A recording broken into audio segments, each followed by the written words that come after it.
Right, so I'm really excited to introduce our second speaker of the night. Are you guys ready to hear the second fuck-up story of the night? Okay. So our second speaker of the night has told me 3 favorites of his. So his favorite dragon is Michelle Romanov. His favorite Beatle is Paul McCartney. And his favorite monkey is Curious George. I love it. Daniel, please come on up here and share your fuck-ups.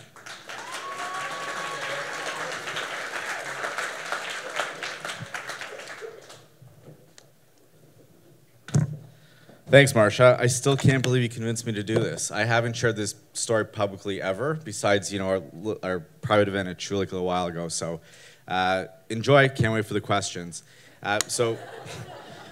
I'm Dan. It's nice to meet all of you. Founder and CEO of Medicine. Like, our mission in Medicine is to revive the home as a primary point of care. So delivering better access to you, whether you're in your home or your office, and empowering healthcare providers to be able to build a practice right in their own community without needing a clinic. Now, that's not me, sorry. This is me and my little ones and my wife. So we live Midtown Toronto. Lived here my whole life besides a short stint in Chicago after our last startup was acquired. And I actually wanted to share this, not only because Marsha's very convincing, but I actually told my 5-year-old recently to stand up to bullies. And I figured that, you know what, I should probably share this story because bullies should always be held accountable.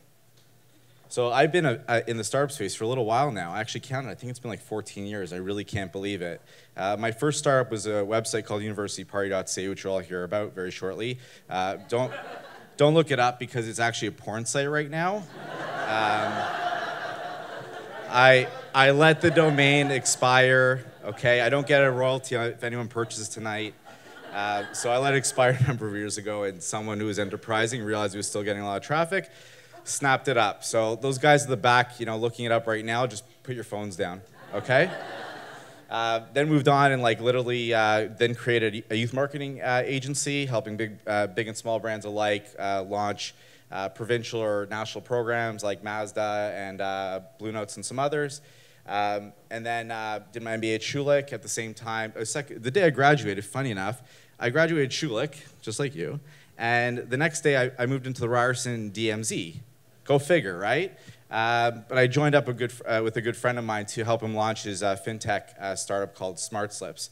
And then unfortunately, that did not have a happy ending, but you live and learn. And then I was fortunate to join my favorite dragon at SnapSaves. And we built it, we scaled it, we sold it to Groupon, lived down there again for a little while. Startup stress can be pretty daunting and overwhelming. I actually developed Crohn's disease while I was living in Chicago and was diagnosed and admitted to the hospital here in Toronto and basically just had to pick up and move and then pick up and move back. And it was an eye-opening experience and realized how fucked up our healthcare system is, and that if we actually just take the neighborhood watch to healthcare approach, in a matter of speaking, we can actually solve a lot of our problems, which is what our startup does now. And so after we were acquired, moved down, moved back, realized I wanted to get into the healthcare space, but was very, very fortunate to work with some amazing startups as a consultant for a short period, including #Paid Sampler and Vantage. So yeah, it was definitely, as you'll see from the takeaways at the end, you always have to keep going, and you always have to be helpful, you always have to be encouraging, you just have to be out there. You can't be just hanging out on the couch, so to speak, or Netflix and chilling. You really have to be out here, just like all of you, and meeting people, and expanding your horizons, and hearing shitty stories like this, but it's had a happy ending. So the story, actually, part of the story originates in Vegas. I'll keep it PG. But basically, I turned 21 and went down to Vegas with some buddies of mine. It was actually August 25th of 2004, when my buddy Dave turned 21. We all decided to go down.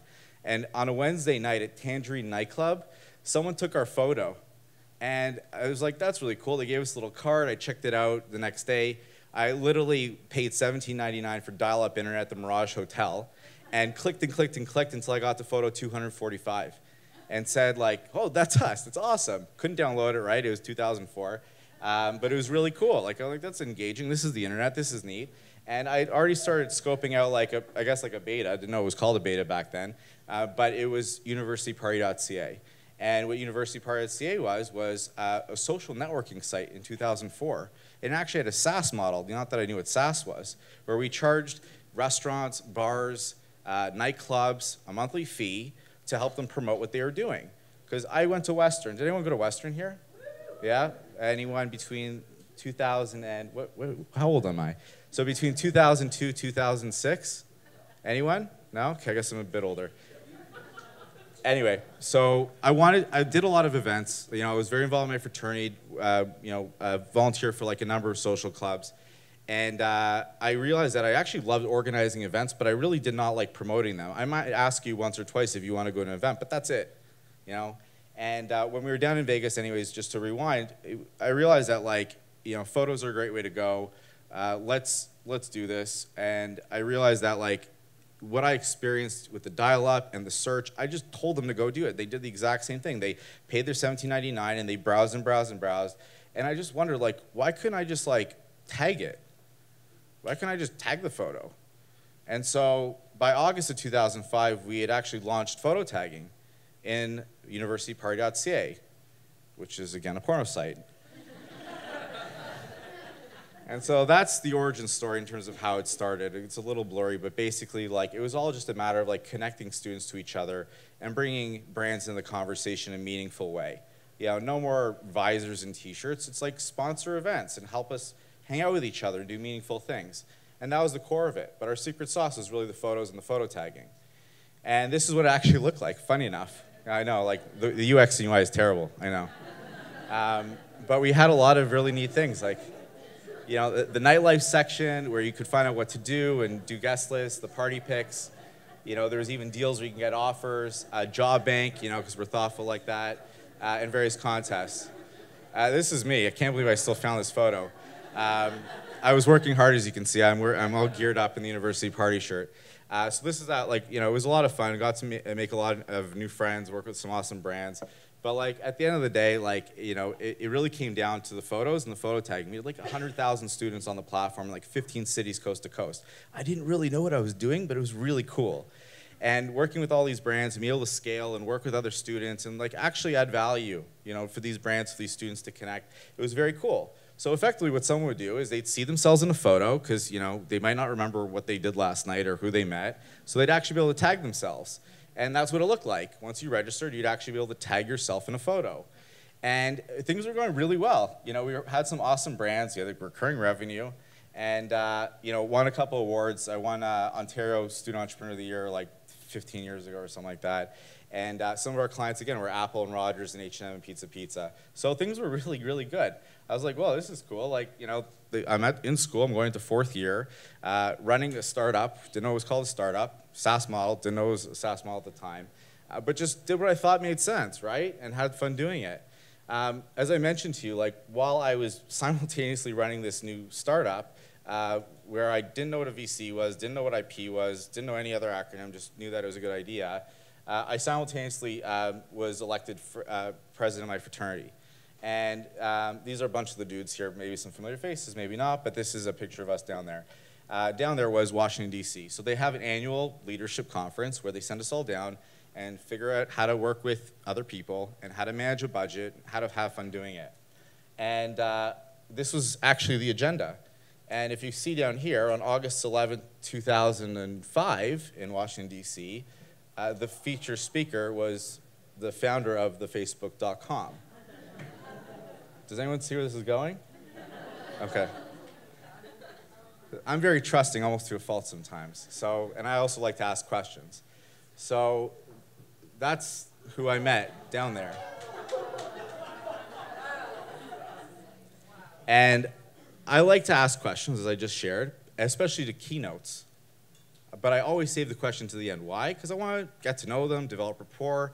Maybe it was on my phone, middle of the Q&A, so I don't want to look silly and ask the same question. And that's exactly what I did, is that I went up to him afterwards. This was his very first public talk. And it was to us, his fraternity brothers. And I guess I was a little naive or trusting or whatever, the whole brotherhood thing that we're all told about in most fraternities.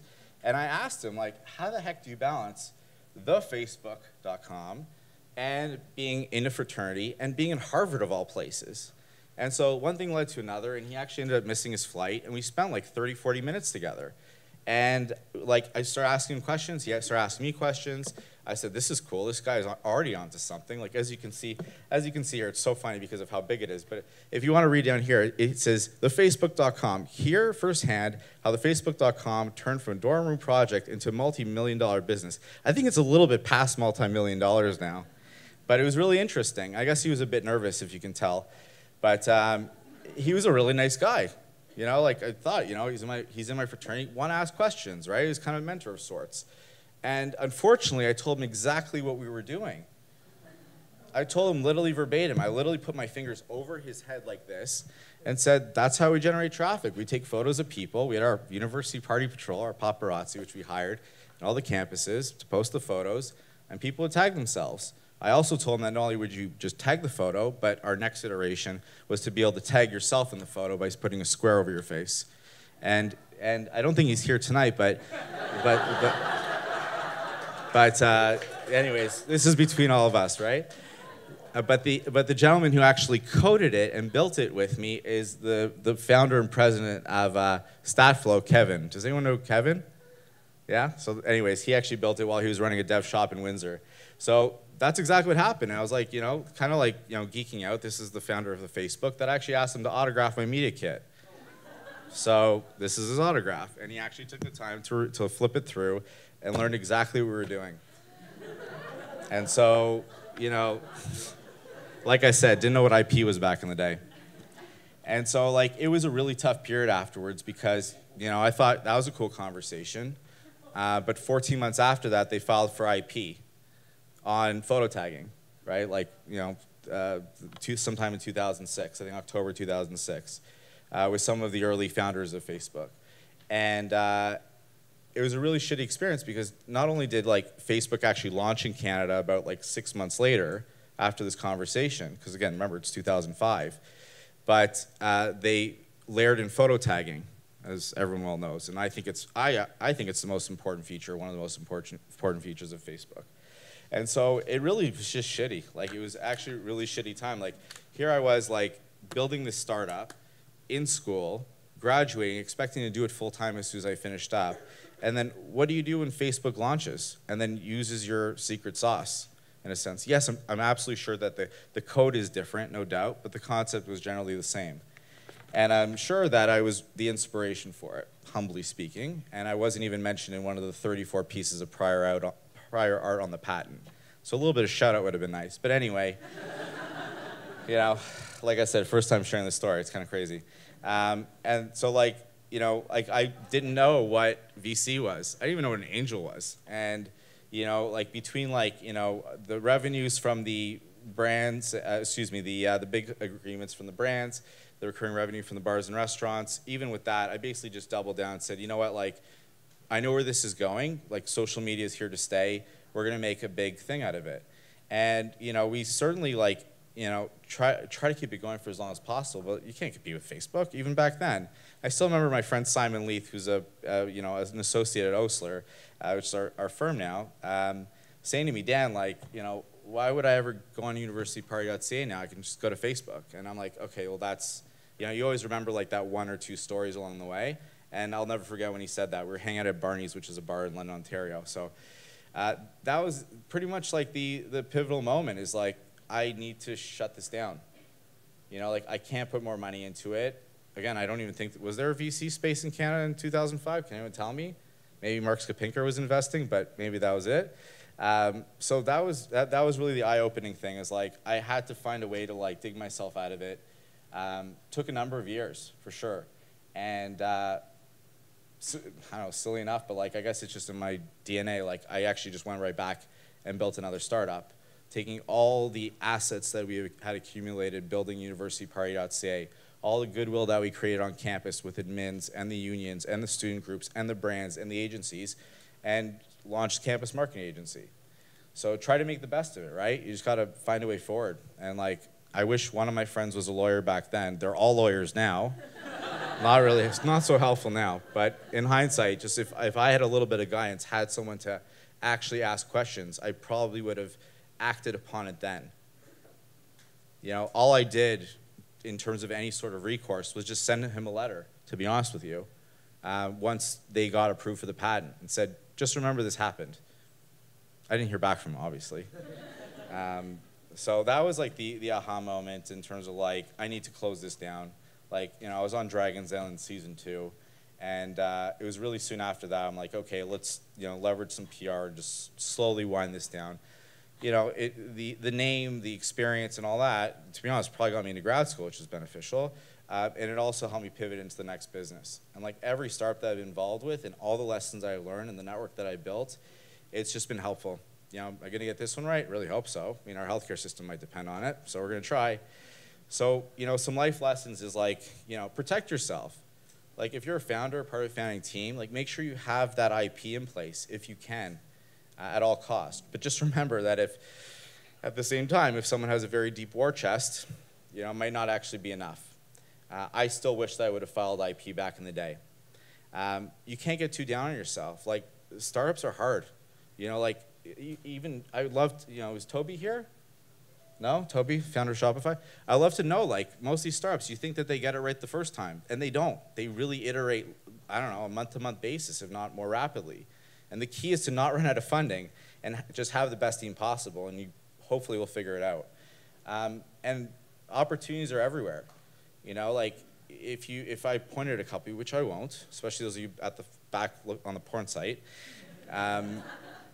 just keep going. You know, if you really sat down and took out a pen and a piece of paper, just write down what frustrates you, what angers you, and then ask 10 people if that also frustrates them. And then send out an email or a type form or something like that and ask another 100. And then if you start to qualify a problem and you have a legit solution, you can probably get funding these days. You know, it's just small steps. Don't quit your day job, but validate it and see what you can do. And like, you just got to keep going. You got to keep hustling. Like, yeah, it sucks. Yeah, I wish I had IP. I have a great souvenir if anyone wants to see it. But that's basically it, right? You just have to take your life lessons, and as much as it knocks you down, and as long as you keep going, and like, I guess a health scare kind of wakes you up as well. But you know, you just got to keep doing the right things and keep plugging along. So kudos to all you guys for being here. I hope you make some new friends tonight. And thanks to Marcia for the encouragement to share.